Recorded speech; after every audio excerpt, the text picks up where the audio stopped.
We have, again, timelines, but this time timelines, I can't see it because the reports are filtered with the current user. So the project manager who looks at the dashboard would see his next project SOP. Simple filter function helped me to make it only 2 reports instead out of 12.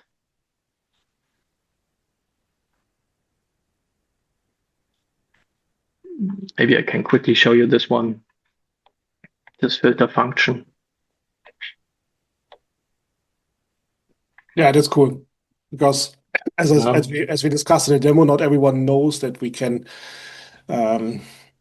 adjust the reports also in the dashboards to the individual user, right? Exactly. So, okay, if I make a current user, it is blank for me. But if Anya, for example, would be logged in, she would see hers, and so on and so on.